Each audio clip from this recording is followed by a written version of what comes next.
So there's a Chinese proverb that says, ask the question, when is the best time to plant a tree? And the answer is 20 years ago. I said, when is the second best time? And I said, now. So the answer for everybody is now. Hi and welcome to another episode of the peopleHum interview series. This is your host Neha at peopleHum. peopleHum is an end-to-end, one-view integrated human capital management automation platform, the winner of the 2019 Global Cody Award for HCM that's specifically built for crafted employee experiences and the future of work. We run the peopleHum blog and channel that receives more than 200,000 visitors a year, and we also publish several interviews with well-known names globally every month. In today's episode, we have with us Ben Brooks. Ben is the founder of Pilot, a career management technology platform designed to support and enable both business leaders and employees to make work more satisfying and fulfilling. As an award-winning and nationally recognized HR executive and career coach, he has developed a powerful coaching technique that helps many employees empower their own jobs and careers. So Ben, let me welcome you. It's a pleasure to have you here with us. Thanks, Neha. Glad to be here and glad to be with the peopleHum podcast. Thank you so much. So let's just start with the interview. So the first question that I want to ask you, Ben, is how did Pilot come into being? So what was the set of processes that led you to laying the foundation of the company as well as the goals that were associated with it? Well, the way you asked that makes it sound like it was a very formal process, and it was much more organic and kind of natural and divine in some ways. And I never thought I wanted to be a business owner or an entrepreneur. I did very well in the corporate world. I worked for a big Fortune 250 company. I was the senior vice president of HR. And then I had, I left the company to take a break, and I thought I would be a head of HR at a mid-sized company. And so the idea of being a tech entrepreneur never was on my radar. And people just kept asking me for career advice and for coaching and support. And I just found that most people were not really playing their part in owning their careers. They'd be upset with their careers, they'd be frustrated with their careers, but they wouldn't be taking much action. And they would often be kind of just very, thinking of themselves in a very small sense of like, oh, I'd just be so lucky to have this job and I could never say anything to my manager, I don't get this, or complain a lot. And I just saw that as a big opportunity. So I started coaching people, and it was a very transformative experience. I helped people change their lives. People that I never met before invite me to their weddings and things because we have such a close relationship. But then the thing is that, in the United States, income inequality is a big issue here. And, we have our own, different tiers and systems in that regard. And coaching is only getting to very rich people for the most part, or people that are very successful or powerful already. So this idea that democratizing, and I think that's what's great about software as a service, is it takes things that used to be, whether it's analytics or certain kind of, systems and things like that, and just makes it available to everybody, right? And so that's what got me excited about Pilot, is how do we scale and get coaching and those career insights and kind of the secret menu to everybody? And how do we do that flexibly and efficiently and globally, et cetera? And that was with technology. So really it started less of like a business plan that we sent to a banker to get a big loan, right? Mm-hmm. But it was more conversations and interview and insights and research. And we started with the idea of, do we have, do we start with consumers directly or employers? But it really just came from my own lived experience that most people were not managing their careers powerfully. I feel like you have a very keen eye, and sometimes it's through the experiences, the things that we go through, they teach us a lot, and not everybody can make the most of it. I think that's what sets apart people who do exceptionally well in their careers, and like you just mentioned, people who sort of, in a way find excuses or not wanting to know what it is that they exactly want. So that was really, really inspiring. Moving on to of course, if you have a bad day at work, Neha, like you have a bad day at home, right? Like exactly. in a remote work environment, it's tough. And so exactly. I think we think of, and we think of people being sad or depressed or angry, and yet there's things that they could do to improve it. I'm always working through that in my life of something that I'll have that frustrates me. And a good coach would challenge me and say, well, what do you want to do about it? Right. Why does that matter to you? What's getting in the way? You know, and it's that sense from the inside out that we can do something to change our circumstances. Exactly. Moving on to the next question. So I noticed you've mentioned that retention is highly personal, with emphasis on the word highly. So could you shed some more light on that for our listeners and viewers? So, you know, if you and I both worked at peopleHum, the reason that you would stay there versus me is going to be different. Exactly. Maybe for you, you want to make a bunch of money. And for me, I want to make sure I take care of my family. Or for you, you want to grow and advance as fast as possible. And for me, I want to just create really great relationships. And so every one of us, and in the United States, there's a big conversation around diversity and inclusion. And I know that it's different in every country around the world about what do we think that means and how does that look? But, you know, the United States is the most diverse country in the world. And so we have to think about people from different backgrounds want different things. And so if you think about a top-down program from HR, a retention program that says, oh, we got to retain people, let's all give them a data volunteer, or let's all give them a spot bonus, or let's give them a development or growth plan. Well, you know, for people that feel like they don't make enough money, a spot bonus is great. If for people that want to have a connection with the community, a volunteer day is great, right? For people that want to learn and grow more, a development plan is great. But if that's not what is the thing that is like either keeping you or making you want to leave, then it doesn't work in a top-down sort of way. And so if you think of it like a relational database, where's the data warehouse of the knowledge about what each person needs to be retained and engaged? It's actually not in the HR systems at a company. It's in the brain and the heart of the individual. So that's where we're really helping people tap into and owning their own retention. Because so often people will leave a company for reasons that are solvable, but they either didn't know exactly why, they just were sort of unhappy. And so they started looking on LinkedIn and things, or they knew, but they never said anything, right? Like their manager didn't know or other people didn't know. And if they had said something, it may have gotten resolved. And so the personal aspect of it, I think, is, you know, really important, because most organizations, I remember one organization here in New York City, a large media company, television channels and entertainment and things, they started to retain everyone doing all these happy hours, like 1, 2, 3 a week in the office. And they'd bring in bartenders and they'd make great cocktails and things. But if you're young and maybe you're single or you got extra time, but if you have a long commute or a family at home, or you're in sales and you have to go entertain customers outside the building, that's not going to help retain you, right? And maybe you don't drink, so maybe your religion or your faith has you not drink, and so your health, and so alcohol is not very compelling. So that's why our best efforts are actually, if we're going to provide something from the center or from the top, is a program like Pilot or something else that helps someone tap into from the inside out, understanding more about what they need and then advocating for themselves to do that. Then I think it's actually very refreshing to see that, you know, in an age where we're moving towards the digital, you know, where it's the new thing. But at the same time, it's actually really nice to see how there's also a personal touch that needs to be given. And the fact that you understand the importance of that and, you know, how it can actually go a long way. I think that's really remarkable. Yeah, I think just in technology scene, we used to see like consultants, right? 100% humanistic, right? I used to be a management consultant. So you get on an airplane, you fly to a company, you sit in a conference room, you use the marker board and make a bunch of Excel models and, you know, and macros and things. And then we saw things go all technology. So like, let's say e-learning, right? And expense processing and compliance and things.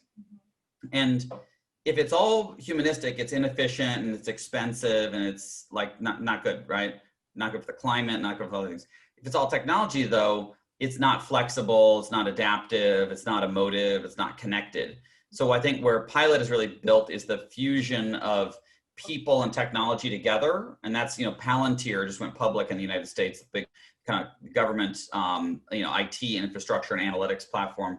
And they bring people and technology together. They call it, you know, people-machine symbiosis. And so we're really the same idea of, let's have the machines do what they do well, and let's have people do what they do well, but bring it together in a compelling offering. Right. That's very remarkable. When your journey sounds impressive And I can imagine that there must be some challenges associated with that too. So would you like to speak a bit about that?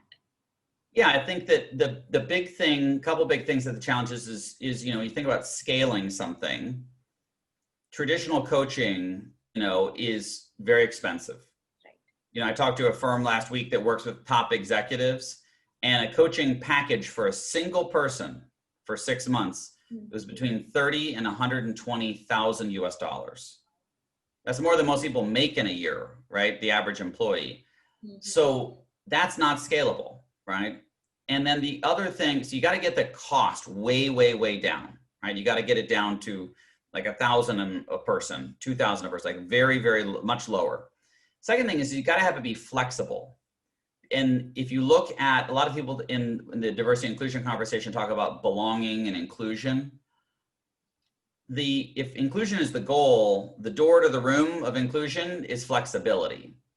And if you're a working parent, you've got rigid work boundaries, or remote learning you have to do, or put people in front of Zoom or the television, and to tune into their classes.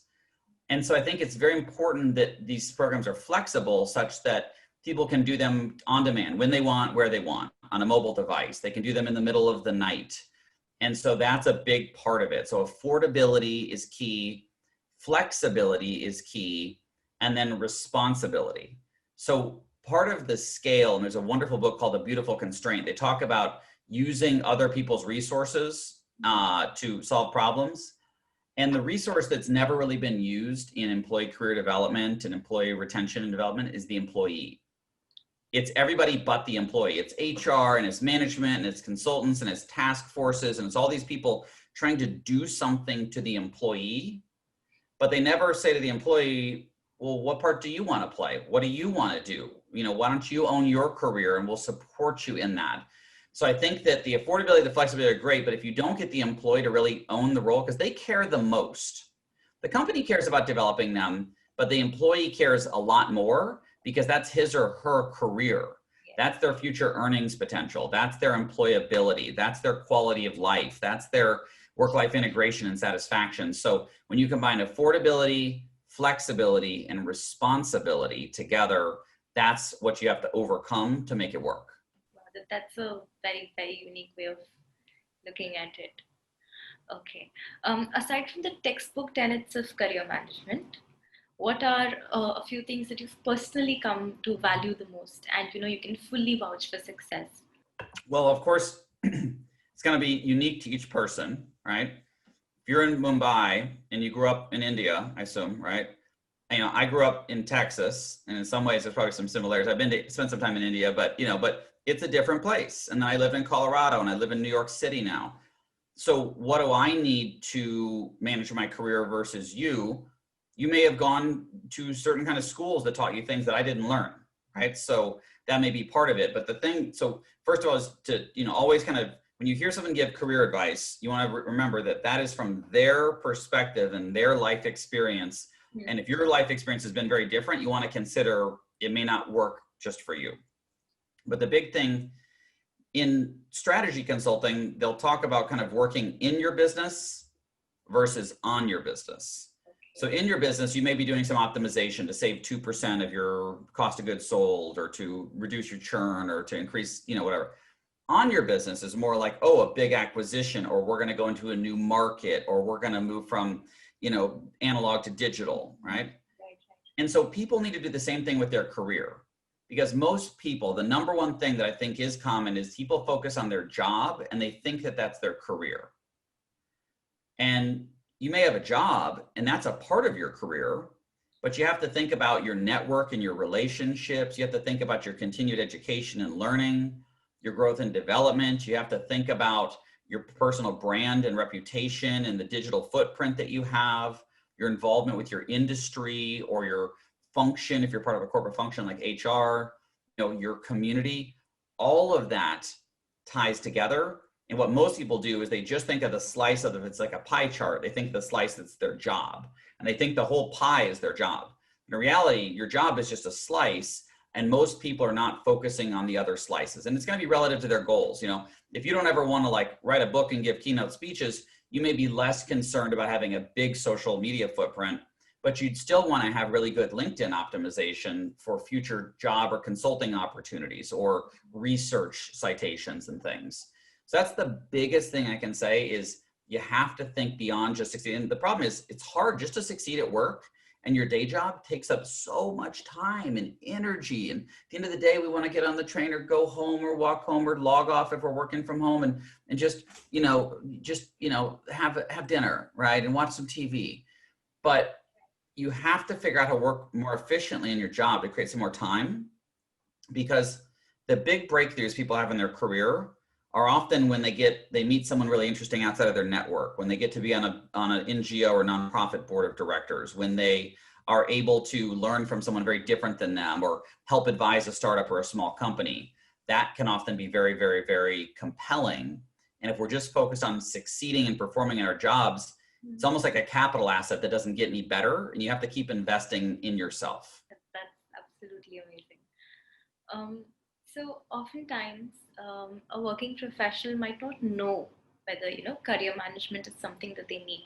Mm-hmm. So for our audience, on a passing note, could you highlight some signs of knowing, when is the right time to consider career management?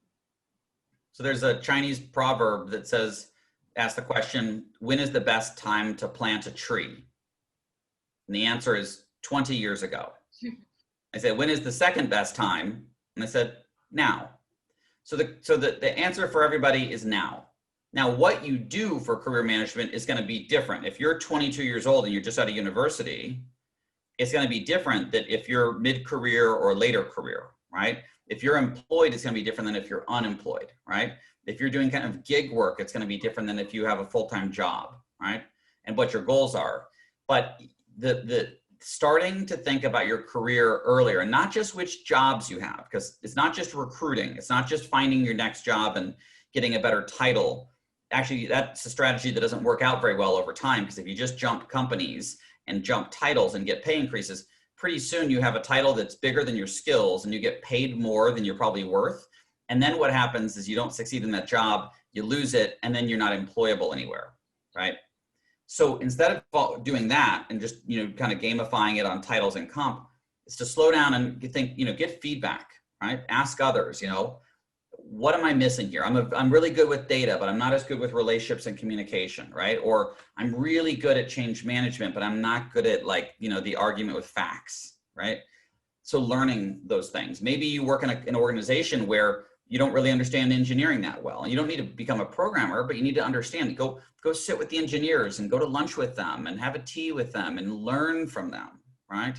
So that's a big thing. And the sooner you start planning, right? And, reading books and listening to podcasts, very affordable, right? You don't need to have money to have a coach, right? This isn't about having a lot of money. Yeah. Between blogs and podcasts and books, either it's free or very low cost. Just starting to learn. If you don't know about negotiation, you should be reading about both win-win negotiation, right? If you don't know about persuasion and speaking, you should be reading about that. You should be watching TED Talks. You should be, having your diet. It's very easy to be on, TikTok and Snapchat and Instagram, and we consume all this stuff, but it's start following and consuming things that make you smarter and better and more inspired. I fully agree with that. And I just love how, there's this unique perspective that you have towards things, because a lot of people keep learning for the sake of learning, but at the end of the day, if that's not applied, then it's not really going to help as much as, they thought it would. Totally. So Ben, it was really very nice talking to you. And I want to thank you not just for your insight, but also for giving us the time to talk to you. And I personally view this conversation as a learning experience. And I'm sure that it's safe to say that so does everybody else. So thank you so much, Ben. Glad to be here. And I'll leave you with one last point, is that what you said is learning without application, right? Is what you said. Right. And so in coaching, we call that knowing versus doing. Oh, wow. And so you have a big pearl of wisdom you gave all your listeners right there. Is a very smart point you just made, which is I can know that I need to get 8 hours of sleep, or I can know I should save money, or I can know that I should ask for feedback. But if I don't do it, it doesn't matter. And so knowing without doing, without that bias for action, makes no difference. So that's where I would have everyone, as you're listening to this, figure out that one thing you can go do today. It makes a huge difference. Right. So thank you so much again.